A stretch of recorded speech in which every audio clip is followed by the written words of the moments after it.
All right, let's get started. Okay, so last lecture before stage one of the exam. Just a couple of little things, and then I'm happy to take questions, or we can roll on through things that might generate questions. So just a reminder about procedure here. So only assignments we have to worry about are, there's a Muddiest Point on Sunday. You can reflect back on midterm stage one if you like. You can reflect back on the whole course, and so on. Your final projects, those are due Wednesday, so tomorrow night.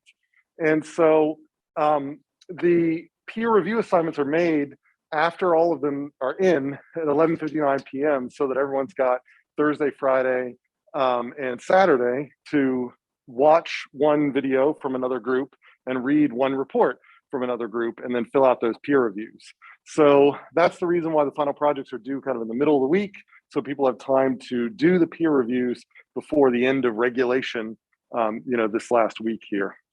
Other things to possibly consider is the student evaluations are available, but I think they disappear Friday night. So if you want to evaluate the course and you haven't, then do so before Friday night. The final exam, the individual stage one, is this Thursday. The collaborative version is during finals week. Now, I mentioned that I made the availability window for this Thursday, Friday, and Saturday. And I made the availability for stage two, Monday, Tuesday, and Wednesday. And so what that means is that the stage one exam, you'll be able to take that, start at any time, Thursday, Friday, or Saturday, but it is timed, and it is a Respondus lockdown browser-based exam. So once you start it, you have to finish it within the 90 minutes. So I provide 90 minutes because it's like 75 minutes of a normal class period plus a little 15 minutes for technical snafus. If you want to come here Thursday, you can. You can take it in the class, kind of proctoring, and I don't think anybody will be here at the end of class, and so I'm happy to go the full 90 minutes here in class, but you're welcome to do it anytime you want, Thursday, Friday, or Saturday. And then stage two is exactly like the midterm. So that is going to open up Monday, Tuesday, and Wednesday. It's just going to be open. It's not timed, and you can open book, open notes. You can work with anyone currently enrolled in the course.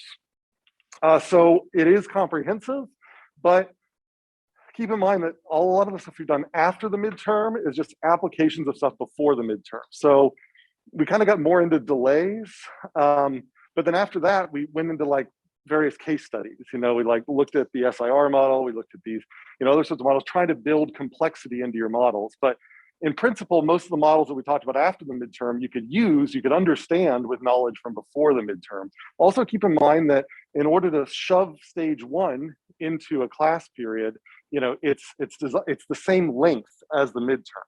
So it's not like, normally if I were designing a final exam for finals week, I would use the whole 110 minutes. But this is actually, basically going to be sort of a mimic of the midterm's length. So your experiences with the midterm should generalize. Your midterm is like a model that should generalize to understanding what to expect on the final exam.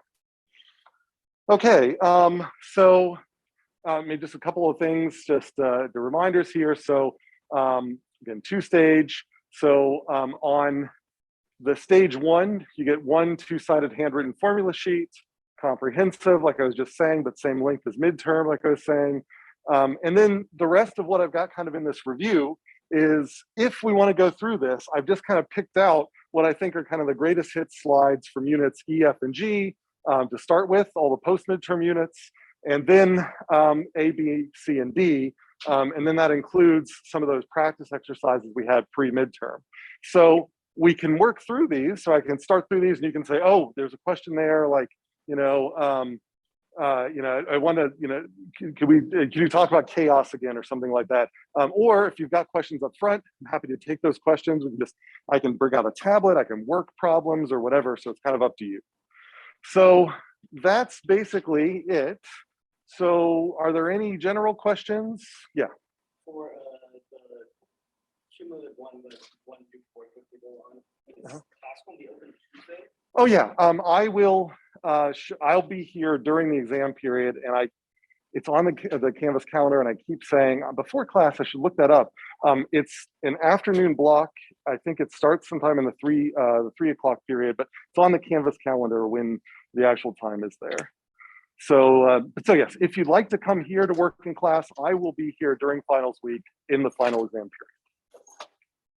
Any other questions? It don't have to be about format. There could be like technical questions too. And also the questions online, anybody in chat or otherwise. Okay. So if there's no specific technical questions, then all I've got prepared again is like, is basically a bunch of these slides where I start with a unit and the learning outcome. So if you go onto Canvas, if you go into the Unit H final exam module, at the top of it, there's a study guide, which links to all of the unit-specific study guides. And those unit-specific study guides basically have a list of learning outcomes. So at the end of Unit E, this is what I would expect you to know.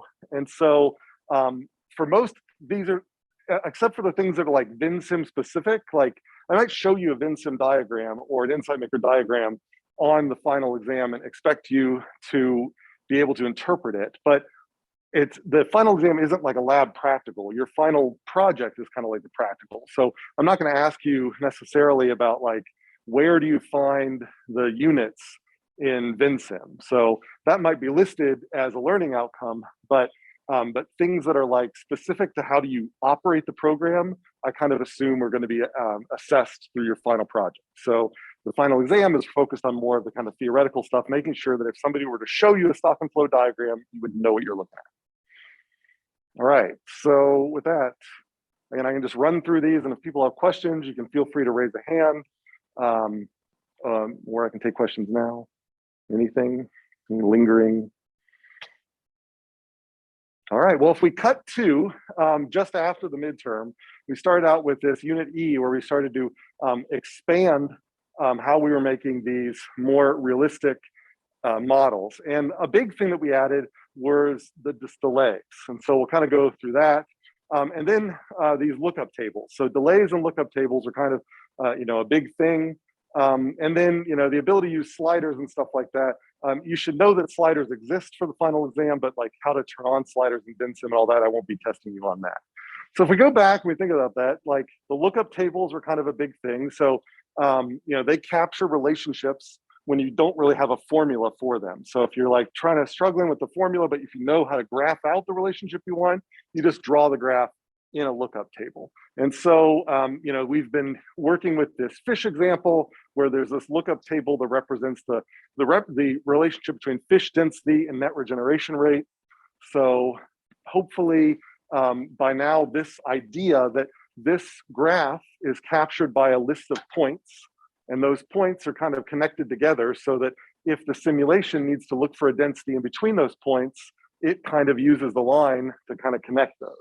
So that's how we end up getting an interpretation of these lookup tables. So in code, they're listed as a list of points, but when they're executed, it's actually a graph like this.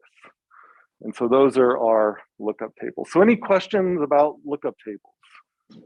This is, again, one of the newer things after the midterm. You've had a bunch of time to practice with them, but it's fine if there's still questions. All right, so we can build lookup tables in Vensim and in InsightMaker. We can even connect lookup tables to time. So in Vensim, there was this shadow variable that helps you bring in a time element, and with the time, you can then build patterns in lookup tables. So that was something that we chatted about, and that shows up in InsightMaker as well. So that's a common theme for lookup tables. You can actually use them to represent patterns over time, as well as relationships between variables. Lookup tables can be linear, like this, like in Vensim by default. They can also be kind of this non-interpolated form where they're sort of stepwise. So when you're given a lookup table, it's important to know kind of what interpolation scheme they're using. You have to be explicit about this in Vensim, where you actually have to put all the points on all the corners. But in InsightMaker, you can switch them between these things here. But if I were to give you a lookup table that looked like this, hopefully you'd be able to know how to process it versus one that looked like the one that had all the diagonal lines on it. So just lookup table stuff. And like I said, you can generate patterns over time. So lookup tables, everybody feel good about lookup tables? Typically a difficult subject, lookup tables. They're meant to make modeling easier because you don't have to come up with formulas, but learning them, sometimes it's hard to wrap your mind around what's actually going on with them. So a lot of times you get questions on that. Other things we talked about were delays. And I mentioned there are two major types of delays. There are fixed delays and smoothing delays. And so I gave this example of a car intersection. So if we think about cars waiting at a light to turn green and it turns green, then at the instant it turns green, the cars don't instantly start moving. So if we look at the number of cars in the intersection, that's this kind of curved line here. We can think ideally all the cars instantaneously at light speed show up in the intersection, but that's not what happens. They trickle in. And so the relationship between the signal timing and the cars entering the intersection, we can model as a smoothing delay.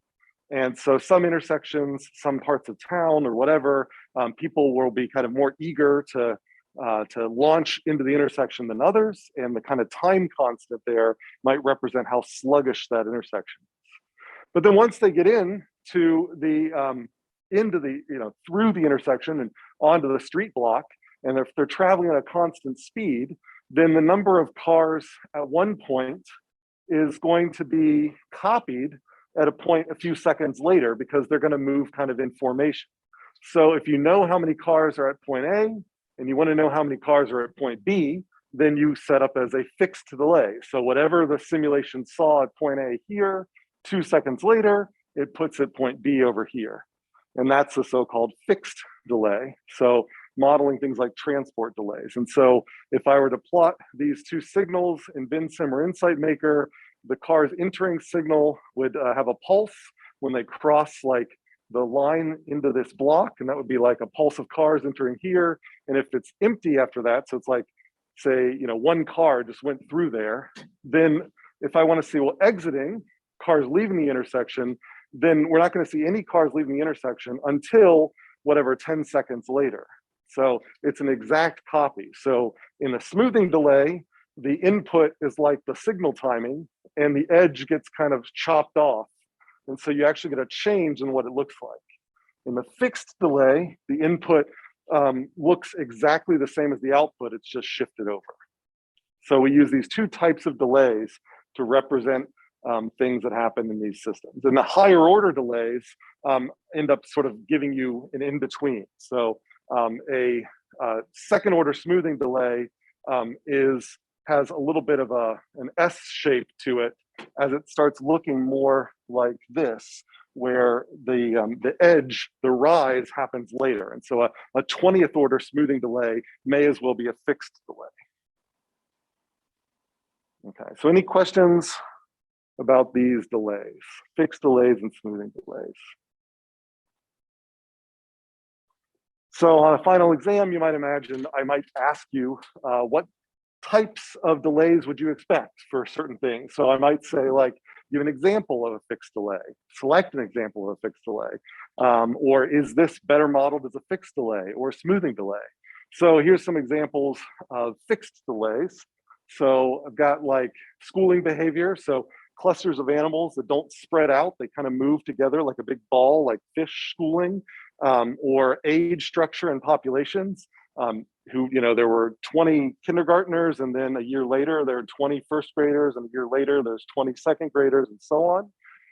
So these are examples of things we model with fixed delays. And smoothing delays then are things that do get spread out over time. So you get a shock to a system, and then it takes a while for that to pan out. So, like, if you take drugs like pharmaceuticals, there's like timed release drugs.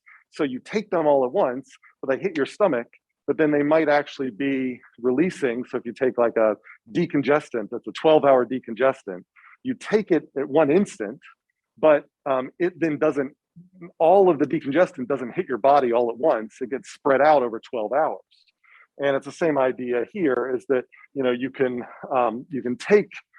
ingest food. And so your stomach gets that food at a particular moment and it stays in your stomach for a particular time, but the nutrients that enter your bloodstream don't immediately hit your bloodstream. It takes a while for them to ramp up. And then maybe as the food even exits your stomach, if there's still nutrients being processed by the lining of your stomach, then the nutrients won't fall off immediately. They themselves will fall off kind of in smoothing thing here. So these are examples of smoothing delays where there's this extra spreading out of the inputs. Okay, so I think I've got just sort of a couple of slides that are just saying all of this. So we also call this exponential damping. So the toilet tank is another great example of that. The water doesn't immediately show up in the tank. It's spread out over time. So you would like to instantaneously, when the tank gets flushed, it to get refilled immediately. But even though it was flushed at one time, it takes maybe another 30 seconds for the water to rise up to some terminal level. All right, questions about fixed versus smoothing delays or anything else that this might have inspired you to ask about? Okay, yeah. So the input is kind of the same for both smoothing and fixed, given like that one, the line at the very left. But is that input the entire blue box right there, or is it just that line? I would say that the whole blue line, as it rises, goes up to the top and then falls. I would view that as the input to the smoothing delay. And so that's the reason why the red line looks like a shark fin. So this is the response to the initial rise. And then when this falls, this is the response to the fall. So if this were a fixed delay, we would expect the red curve to look like a box, but just be over here.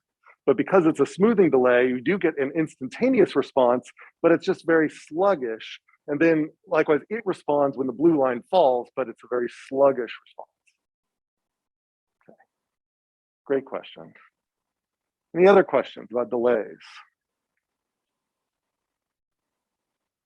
All right, this particular type of output we would call a step response. So if you're trying to figure out, like, I want to model my toilet tank, but I don't know what time constant to put into my simulation model. Well, what you can do is you can flush the toilet, and then if you've got like a laser vibrometer or something that can actually measure the height of the water as it goes, if you're plotting the height of the water in the real system, then we have this thing called a time constant, or in this case, just the delay, where it is the point in time where the rise is 63.2% or 63.21%. And so if I know that the rise started at 1 second and 2.5 seconds later, you reach 63% of the final value, then I would say the time constant or the delay for this is 2.5 seconds. So that's the interpretation of what this delay is. It's kind of related to a half-life, but instead of being half, instead of using 50%, they use this number 63.2%. Why do they use this funny number? It actually just makes the math easier because when we're modeling this in our equations, you basically can model this as whatever the population is that you're decaying divided by that time constant. So if I were to use a half-life, there'd be like, logarithms that would be involved as well. So this just makes the math simpler. It's an ugly number here, but it's an easy number for us to measure. And if we do that, then in your formulas, it's like the toilet tank model. It's just tank gap divided by that number. That's how you model that delay. Okay. So I could give you, I guess, a step response on a test and say, what is the time constant for this smoothing delay? And you would just have to, and I would make it easier, like I give you grid lines and things like that, and you could then go on and see. And I might, throw in this little trick where I actually make the step happen a little bit later. So you have to know that you look for the gap between when it starts and when it gets there. So it's not 3.5 seconds, it's 2.5 seconds because the step started at 1. Okay. Questions online? Want to leave anybody behind? Okay. All right, so we did this example. So we have already done this kind of example back when we were doing this lecture, but so if I looked, I gave you this one here. The step response starts at 1. The question is, what delay should we use if we were implementing this? And I could see that up here, if I go to around 63% and draw it over, it seems to hit around 3. Well, because 3 minus 1 is 2, then that tells me that the time constant here, sorry, I thought I had a slide, the time constant here would be 2 seconds. So I would do a 2 in this one here, because it takes 2 seconds for this thing to rise up to about 63%. All right, so any questions about the delays, fixed and smoothing delays?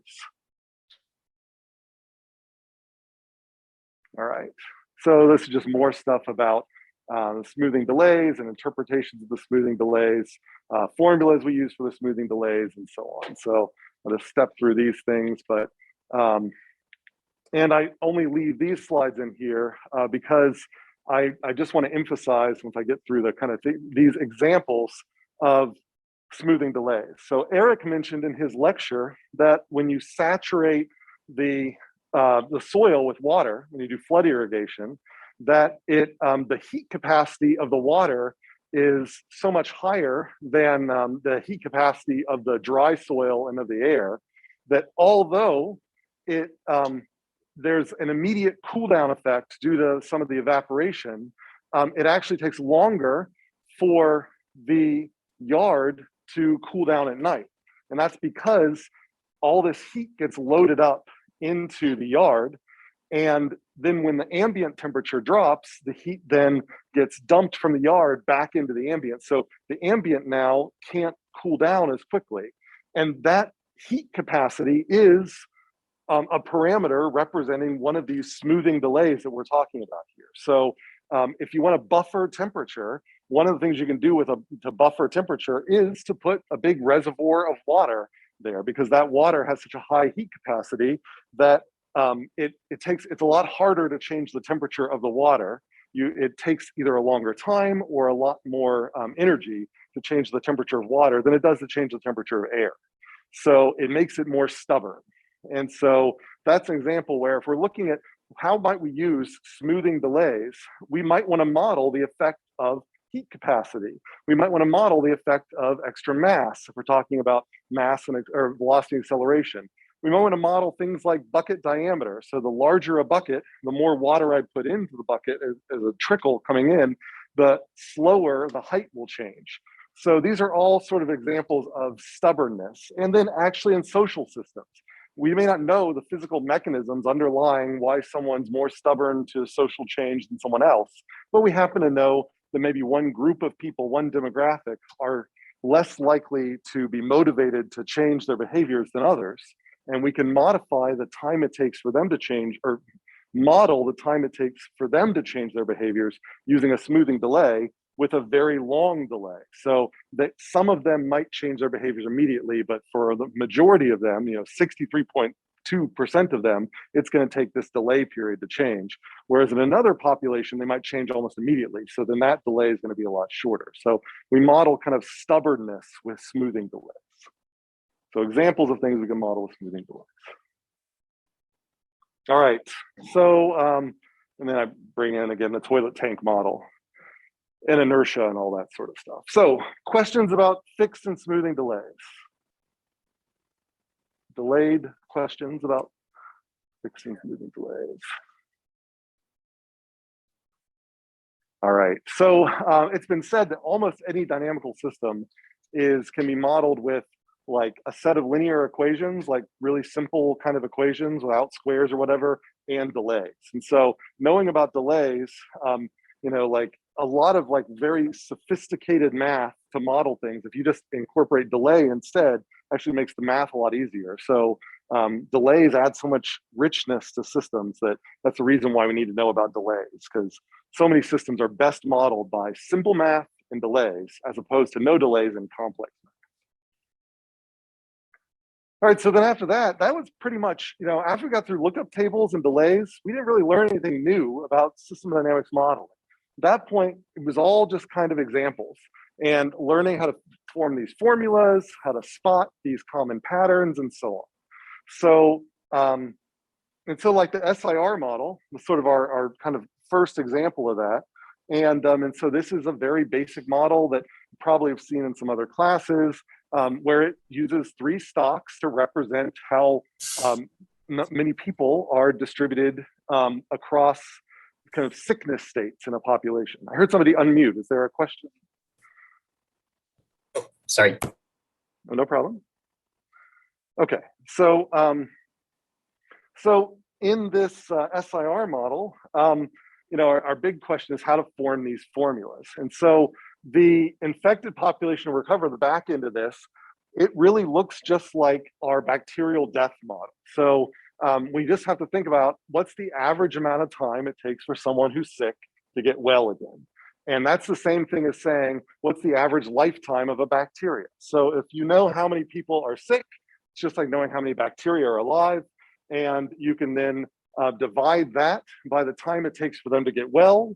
And that will give you the rate of conversion from sick people to recovered people, or the rate of conversion from bacteria to dead bacteria. So, so that's basically all we did with this formula, is we said that this flow recoveries is just the infected population and then basically divided by the duration of infection. So just put those two together. And so this pattern shows up a lot. Whenever you have these kind of structured population models where you ask how long are they in that box, then you usually just say, well, it's going to be the number of people in that box divided by how long they're in that box. And in order to make that formula, we need these links. So the links have to be there to make the formulas work. So, and that's it. That's that half of it. So that's a pattern you definitely should know about. Now there are other formulas that, that we've seen in this model. We keep track of the affected population and so on. The more complicated thing happened on the SI side. And that's where we had to think about, and I'm not going to step through that in this case here, but that's one that might be worthwhile reviewing. Because if you think about what goes into this infections flow, we had to keep in mind the current number of susceptibles, the current number of infected, so we had to know the contact rate of infected with anybody. And then if we know the current number of susceptibles and we divide them by the total number of people, then we can figure out how many of those contacts are actually with susceptibles.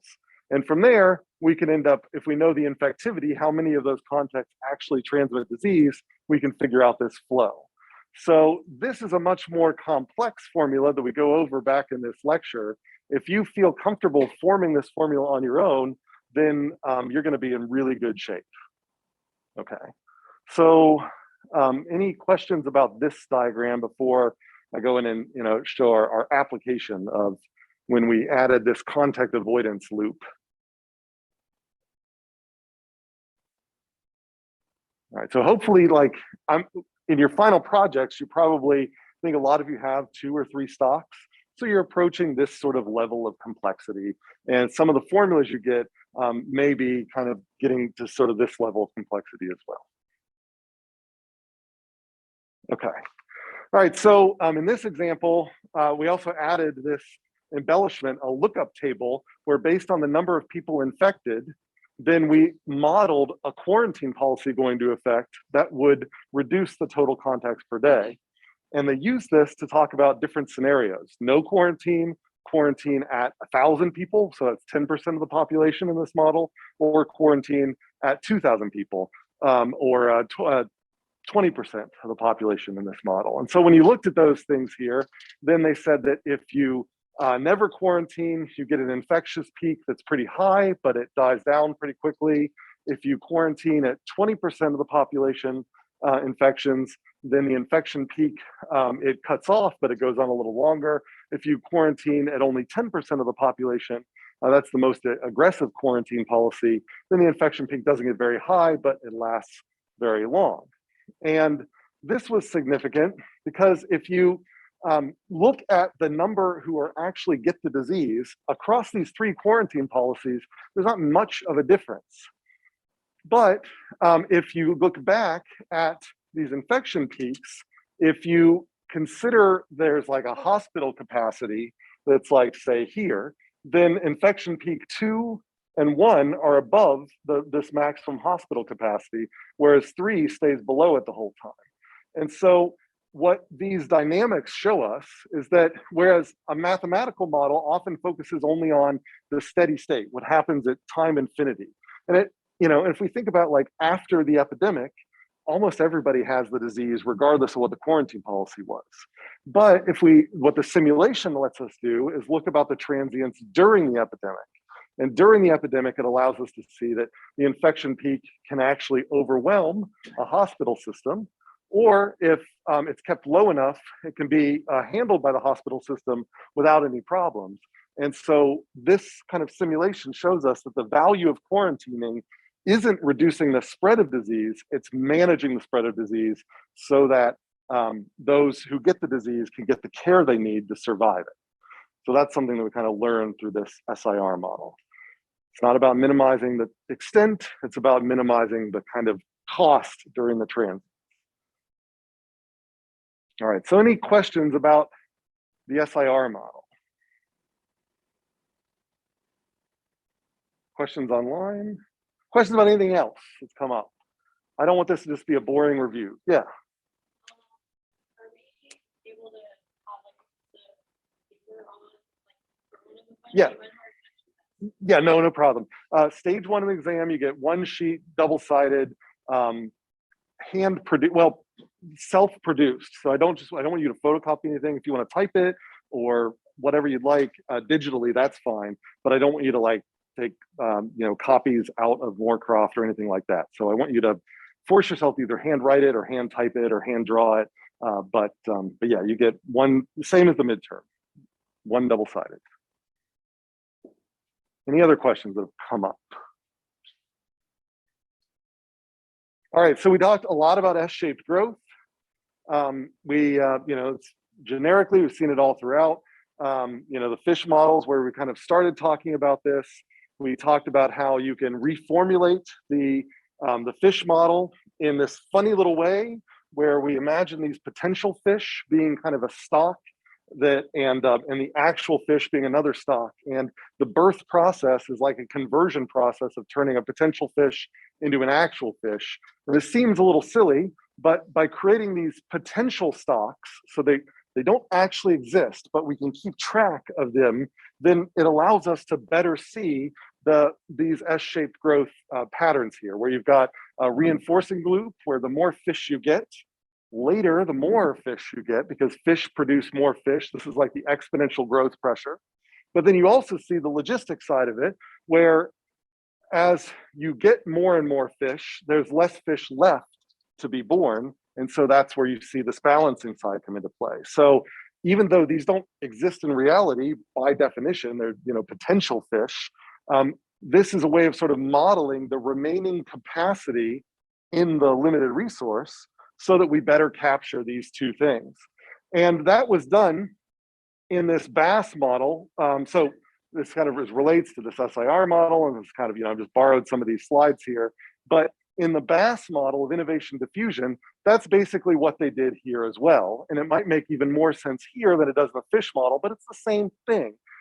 So Frank Bass, when he built this model, this dynamical systems model, which he actually built in mathematical form, but then it was translated into the stock and flow model. So now it's actually more common to represent it as stocks and flows, is that he said we have adopters of a technology and we have potential adopters. And I think it resonates more with the BASS model because these potential adopters are real people that are out there. They just haven't bought the product yet. Whereas the remaining fish capacity are like imaginary fish that could exist, but don't exist yet. So somehow it seems more artificial there, but it's the exact same thing. So there is a carrying capacity for a product. Netflix, you hear right now, is going through a bunch of trouble because people are realizing that they've saturated their market. Nobody else is getting, new Netflix subscriptions are not continuing to rise, and they're facing competition from others. And that's why now they're trying to get people, they're cracking down on password sharing and all that, because they're trying to squeeze as many new adopters they can out of the market as possible, because they are up against saturation. The same way a fish population up against carrying capacity, it's really hard to find food once you're over carrying capacity. Like you never want to be close to carrying capacity. You never want to be close to market saturation. So that's what this is modeling here, is that there's a certain number of people who could possibly subscribe to Netflix, and there's people who actually subscribe to Netflix. And when this number goes to zero, you're going to be in a world of hurt if your shareholders expect you to survive on growth. So that's kind of what the Bass model was talking about here. And the way they modeled the Bass model is pretty much the same way they modeled inspection spread in the SIR model. So whereas in the fish model, you got new fish through this exponential growth process, here it's much more of a contagion idea where adopters bump into potential adopters. And based on the number of adopters and potential adopters, you get a churn from potential adopters over to adopters. And this really is just the SIR model. You've got total contacts per day, you've got an infectivity, and then your total population. And that, so that was kind of, so you can think of the Bass model as like a merger of the fish population logistic growth model and the SIR model together. The big difference between the Bass model and the SIR model is in the SIR model, we have no idea where the disease came from initially. We just initially assume that some individuals, one or two of them, are infected, and we watch how it spreads. In the Bass model, we actually need to get those one or two people to have the product in the first place. So he added advertising as well. So there's this adoption of advertising where even if there are no adopters, there is an assumption that if you dump money into advertising, eventually you'll get one of these potential adopters to spontaneously become an adopter, even though it hasn't observed an adopter. And once you get some adopters in here, word of mouth takes over, and the contagion process really grows the market up to saturation.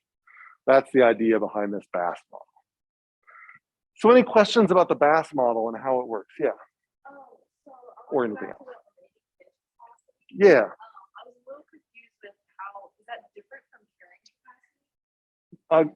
Great question. So in the idea, this remaining fish capacity here, this is like, so carrying capacity is a parameter, it's a constant, and it never changes throughout the sim. Remaining fish capacity is like carrying capacity minus fish stock. So the fish stock is going to rise up to carrying capacity, and the gap between carrying capacity and fish stock is the remaining fish capacity. So if you were to add up at any time these two stocks, remaining fish capacity and fish stock, you would get the carrying capacity. Does that make sense? Okay. So Bass model, advertising. Any other questions about S-shaped growth, the Bass model, its relationship to the SIR model? So hoping you're seeing these patterns, so just reusing the same sort of patterns over and over in slightly different syntheses to create these new models that model these different phenomena. And we talked about you can bolt on things to the Bass model for different types of purchases.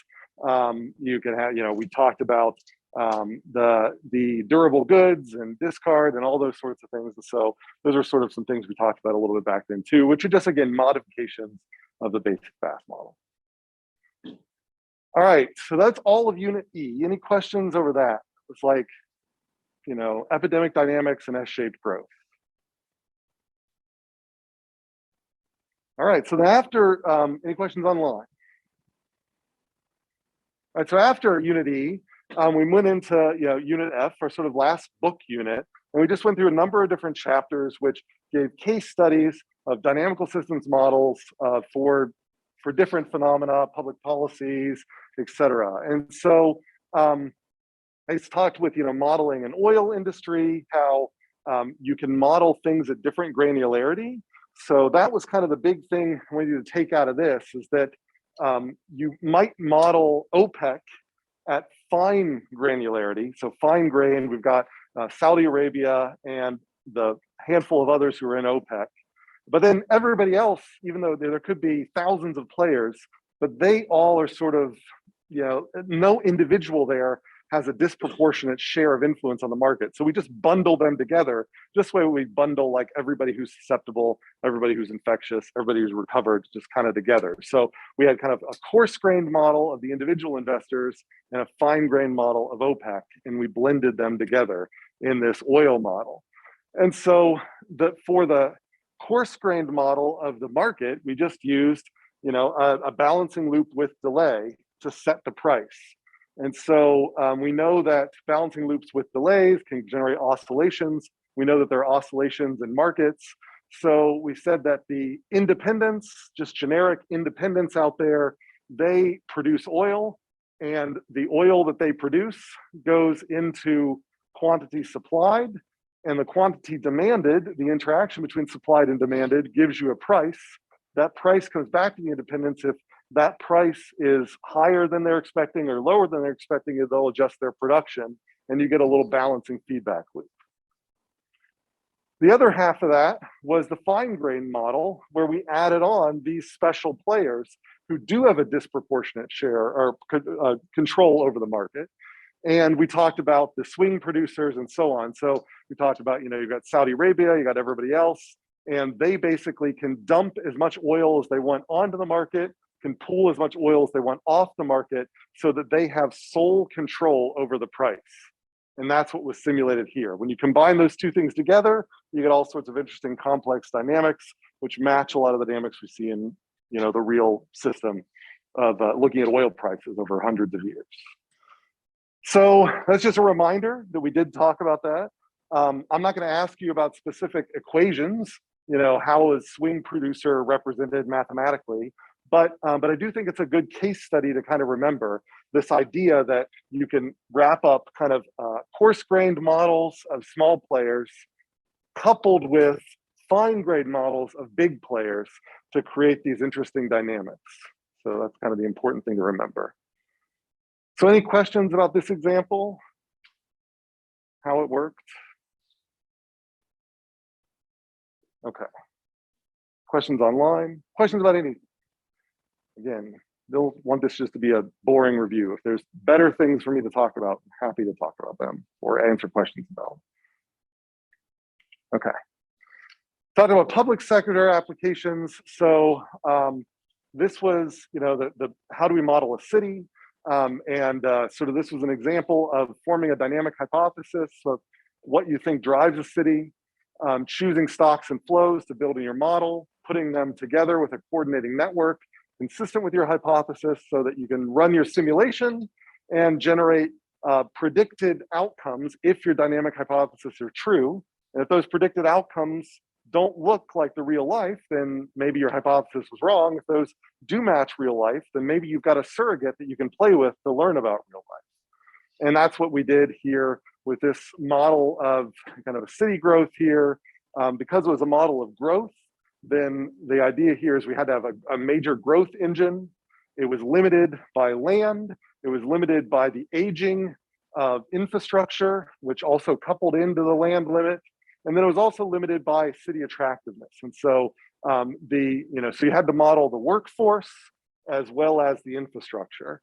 And the thought was, if you captured these dynamics, workforce and infrastructure, then maybe you could explain with realistic scaling the S-shaped growth patterns that you saw in real cities. And that's effectively what they did. So generated this dynamic hypothesis into stocks, build a system, chose parameters, test it. So the stock and flow model looked a little bit like this thing. I'm not going to go through all these details, but again, if you were to step through this, it really doesn't, it's just embellishments of things like the SIR model. It's just these age structured models where industry looks almost exactly like an SIR model. Housing is like an SIR model with a couple of coming into the I and a couple coming directly into R. And then the population is like an SIR model where you've got these bidirectional flows as well. So it's just an embellishment of all the patterns that we've seen before turned into more complex models. And with that, they were able to generate simulated London trajectories that looked like real London trajectories. And it allowed them to ask questions about, you know, what are the sort of leading indicators for a city's decline? You know, and it looks like there's like, labor rises and starts falling before all the rest, like worker housing. It looks like it maybe starts falling a little ahead of labor. So it really looks like maybe worker housing is the key limitation here. And if you really want to try to keep the growth going, it's important not necessarily to have a bunch of industry, but to have a bunch of nice places for workers to live. That might be what we take from this diagram here. So by finding a simulation model that produces very similar trajectories that you see, it allows us to look like a microscope deeper on the real system. So we use the model as a lens to look down deeper in the real system. All right, so any questions about this example?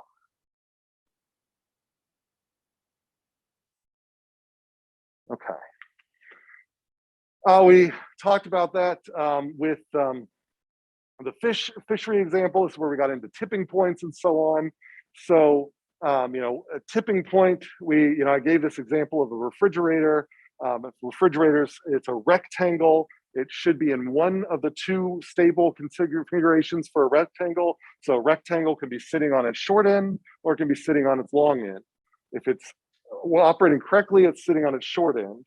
If you tilt it a little bit, you can still nudge it and it'll stay sitting on its short end. But if you eventually tilt it to a point where the center of mass is over the foot of the refrigerator, if you tip it just a little bit, it's going to go from sitting on its short end to sitting on its long end.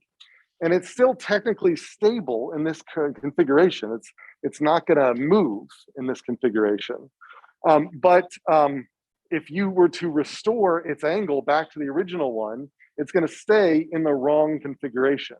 The only way to get it working again is to tilt it way the other direction until it finally sits back upright in the right configuration.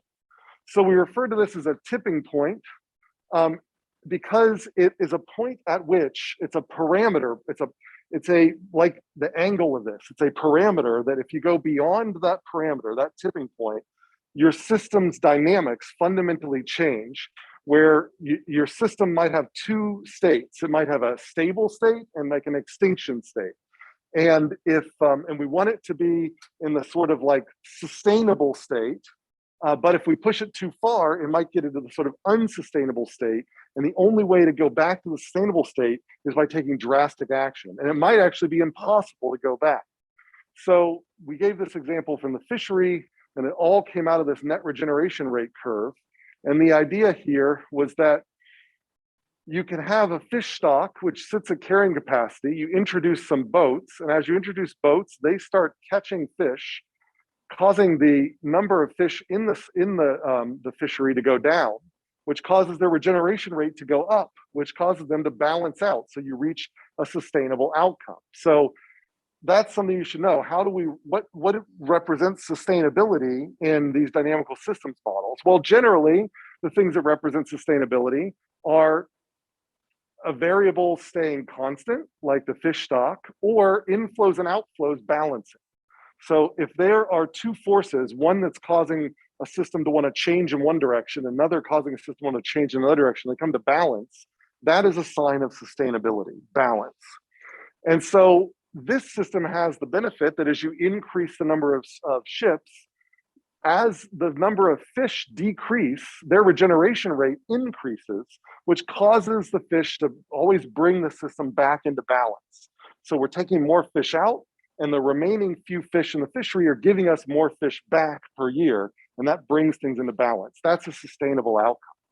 But that only can go on so far. And so there is this tipping point, this number of ships, that if we go on a little bit too far, then we can get collapse. And that's what this graph is showing. So, so this point here is going to be that tipping point. As the density gets lower and lower, the regeneration rate gets higher and higher, but that stops when you hit this point here. And that's going to stop at a critical fish density that we'll see in a second we call maximum sustainable yield, which sure you've heard that term in some other courses. So that density, that critical density right there, if you push the fish density below that, you go from spending your interest to spending your principal. So, so at that point there, that max regeneration rate, that density right there, again, that's the maximum sustainable yield. That's the tipping point of the system. If you go a little bit farther, then now, as the fish density gets lower, the regeneration rate gets lower. So you don't have a balancing effect anymore. So if you're on this side of the graph, as you fish more, you get more fish out and things come into balance. On this side of the graph, it's the opposite. It's like the dynamics are totally different on this side of the graph. This is the refrigerator sitting upright on its short edge. This is the refrigerator sitting on its long edge. And so, so that's this sort of tipping right here. So I'm getting just stepping through. These are all old slides we had. And we call this tipping point in the fish system or in population systems the maximum sustainable yield. It's generally roughly half the carrying capacity. You, if you've got a renewable resource, you always want to keep above the maximum sustainable yield. And that helps ensure, again, that you're spending out of interest, not out of principal in your kind of bank account in that analogy here. And so what happens in this example is they go over that point. So they raise the number of ships and up, and they raise the catch up. And because they raise because the catch, so if we look here, these lines 2 and 3, 2 is the regeneration rate of the fish, 3 is the catch coming out of the fishery. Because they raise the catch so high, that's above the maximum regeneration rate. So it tries to recover, but it just can't, never comes into balance, and then you rapidly go into extinction.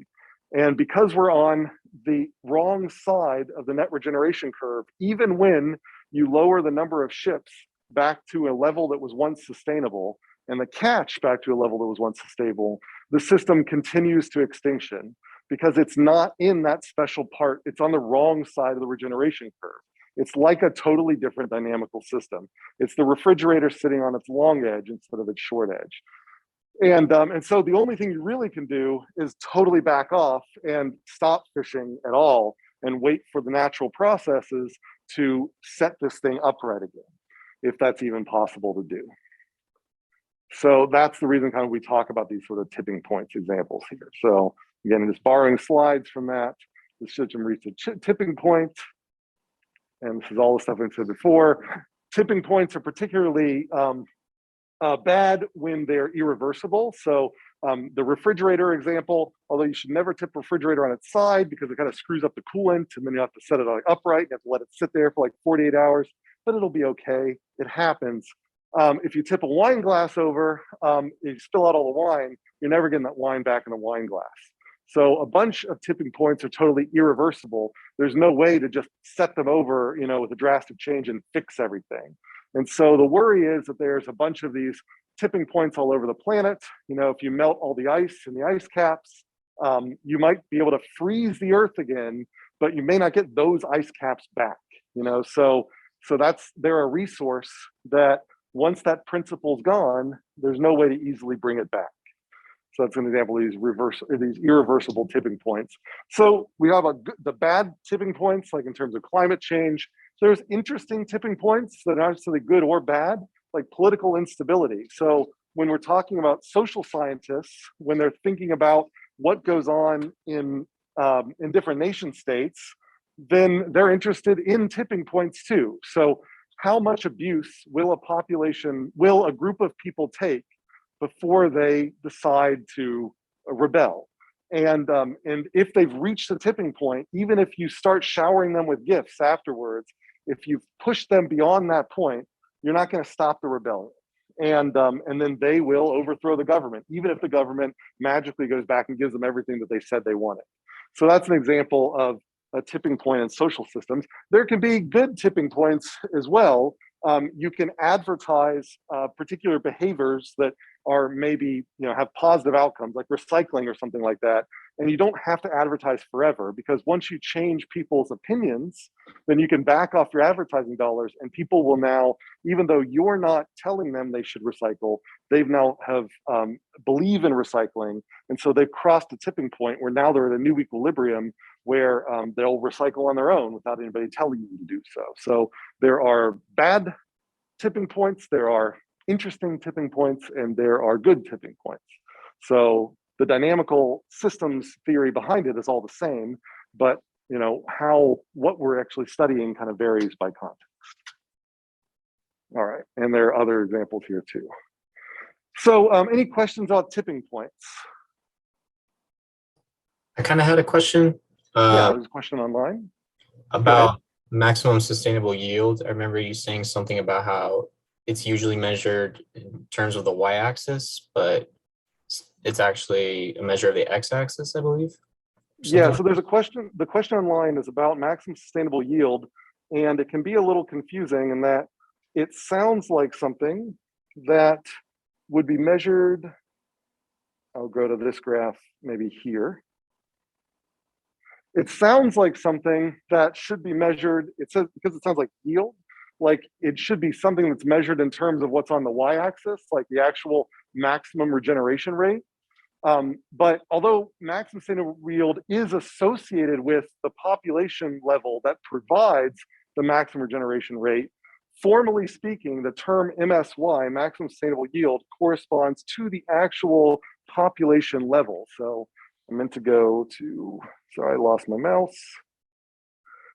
So the maximum sustainable yield is actually this density. So the formal definition of MSY is roughly half the carrying capacity. It's actually a population level. So the maximum sustainable yield, it sounds like it should be a regeneration rate, like the maximum sustainable yield should be whatever this ends up being, 600 or 550 or something like that. But in reality, the maximum sustainable yield here is a fish density of 60%. So, it's, again, it's roughly half the carrying capacity. It sort of represents, it's really kind of important, it sort of captures this distance here. It's how much of the resource you can deplete before you start crossing into this borrowing from principal instead of interest. So it's really like how much interest is in the bank account. So MSY, just think roughly half the carrying capacity. It's a population measure, not a regeneration measure, even though it kind of sounds like a regeneration measure. Okay, I hope that answered the question. Any other questions about tipping points? Yeah. For the graph that's talking about the ships, that graph is never actually operating at maximum sustainability. Well, so at this point right here, that's the point where it actually hits. So if I were to look at the fish stock, so this at this point here, that's roughly say 60% or so of the carrying capacity. That corresponds to this density. So if we were to plot density here instead of fish stock, so this divided by the carrying capacity, then that peak right there would correspond to that peak there and that population density there. All right. Any other questions? Everybody feel comfortable reading these funny graphs from Moorcroft, these stellar graphs with, like, they've got the legend up here where it says 1, 2, 3, 4, and the 1, 2, 3s are kind of inside the lines, and then over here it shows you that like 1 corresponds to an axis with 2,000 on that line, 2 and 3 correspond to 500 on that line, and 4 correspond to 40 on that line. Hopefully that makes sense. I might use some of these graphs, so it's good to be able to read these graphs. Okay. All right, what else we got? So tipping points, irreversibility. I also talked a little bit about bifurcation diagrams.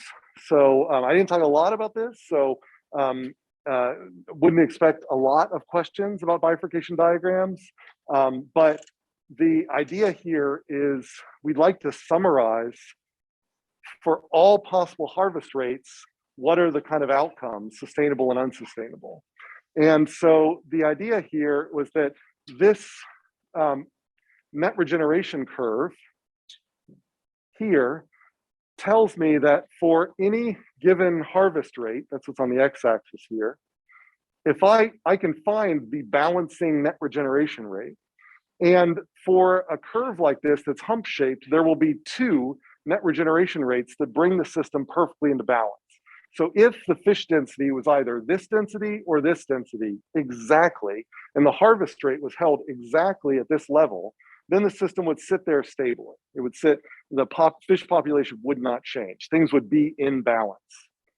But this one is on the bad side of the curve, and this one's on the good side of the curve. So because of that, then in this point here, if you added one fish so that now there's more regeneration than harvest, the population would grow and grow and grow, and eventually would hit that other point. Or if you took away one fish, so maybe somebody got greedy and they harvested a little more than that harvest rate, then the regeneration rate would be less than the harvest rate, and the population would sink and sink and sink and go to extinction. So even though technically this fish density brings the population into balance for this harvest rate, we refer to it as being unstable because one small perturbation causes it to either population to suddenly grow because it's much bigger than the harvest rate, or fall to extinction because the regeneration rate can't keep up. Whereas this one is stable. So if you were to add one fish, it would make the regeneration rate go down, which would then cause that fish to get eaten up until it comes back to that population level. If you were to take a fish away, it would cause the regeneration rate to go up, which would cause the fish to grow until they reached balance again. So this is sort of brings things back into balance. So that's stable. And then extinction is always stable. If there's no fish, if you're to add one fish, you wouldn't be able to keep up with this harvest rate, so you'll go back to extinction and you can't take any fish away. So we've got a stable extinction point, we've got a stable sustainable point here, and we've got this unstable point in between. And we can, for every harvest rate, we can keep track of where all these points are, and we can put them, we can kind of take this graph and kind of like imagine stretching it out onto this diagram we call a bifurcation diagram, where you've got every harvest rate, and then we can kind of draw these lines up and figure out where the extinction point is, where the unstable point is, where the other stable point is. And we can see that after a particular point, all you've got is extinction. And that's what ends up forming this fold bifurcation here, where you've got below a certain harvest rate, you've got extinction and sustainable outcomes. And as long as you start above this unstable point, you'll always rush towards a sustainable outcome. But if you harvest things too much, you lose the sustainable outcome, you'll race down towards the extinction point. And the only way to get back into sustainability is by choking off the harvest so that it brings you back into this area up here. So we can summarize that with kind of colors, is to sort of say that we've got a sustainable region where for any harvest rate, your fish population better be in the blue, and an unsustainable region. So if for any fish population, you have a small list of harvest rates that are sustainable, or for any harvest rate, you have a list of fish populations that are sustainable. And if the harvest rate is sufficiently high, then there's no sustainable option. So, so that's kind of this dark line here is the sort of sustainable outcome. And when you have something like this, where you've got two black lines, kind of sustainable and unsustainable, where the sustainable one goes away, then that's that point where this goes away, that's the tipping point. So a tipping point is where the dynamics suddenly change. You go from having a good outcome to having no good outcomes, unless you can somehow get the system back into this version here. So, and that's the tipping point. And I gave this example where you can start sustainable, think you're good. So what you end up doing is increase your harvest rate. But once you're in this unsustainable region, then the fish are going to start decreasing, and they're going to go more and more towards extinction. So the only thing you can do is reduce your harvest rate. But even though this was a sustainable harvest rate, now it's beneath this line. So you're going to still keep going to extinction. So your only choice then is to make your harvest rate much, much less, basically take all the boats away. Once you're finally into this blue region, then you can let natural processes bring you back up to the sustainable outcome. And only after waiting for that to happen, you can re-increase your harvest rate, and then things will come back to the original point here. So this idea here where you get a small change that, that knocks your system out of the kind of sustainability that requires a giant change to bring it back is something we call hysteresis. It's a history dependence. And a lot of these small change, large change, and this is hysteresis. And a lot of these tipping points correspond to these hysteresis effects. And that's one of the reasons it's so scary to be up near tipping points, because a small change that, you know, it seems like you should be able to fix it, actually may not be able to be fixed, or if it can be fixed, it might take, you know, many, many years for that fix to actually be realized, or a lot of energy, a lot of extra effort. So a little bit of effort to go in the wrong direction, a lot of effort to come back to the right direction. All right, so any questions about tipping points, bifurcation diagrams, or anything else? Yeah. So that diagram that you had, just up, it was the same. Diagram comparison as the fish density one that we looked at. It's just the format. Yeah, you can think of this, this funny shape, this U shape here, that I never can do this from this side of the screen. This U shape here, that is the net regeneration curve that's just been flipped. So instead of fish density, it's fish population. So this is like zero density here, and that's like carrying capacity up there. And this is like their regeneration rate. The regeneration rate is now plotted on the x-axis as the harvest rate. Yeah. Is it likely we're gonna see this diagram where it's flipped on its side? Well, I said, we didn't talk a lot of bifurcation diagrams, so I wouldn't expect more than like one question about bifurcation diagrams. And I might, you know, ask you about bifurcation diagrams. Where's the tipping point? Well, you know, what does a hysteresis mean? You know, those sorts of things. Just this particularly hard for me to read. Yeah, well, this is like the standard, this particular bifurcation diagram with this fold is like the textbook bifurcation diagram. So this is the good one to learn with this little like divide here or whatever. All right, so we are at time. If anybody's got any individual questions, please feel free to come up afterwards. Got anything else? Send me a note. You can set up office hours or whatever. And stage one is on Thursday. So I'll be here. You don't have to be. You can take it at home. You got Thursday, Friday, and Saturday. But if you want to take it here, feel free to show up here, and I'll be here for the 90 minutes.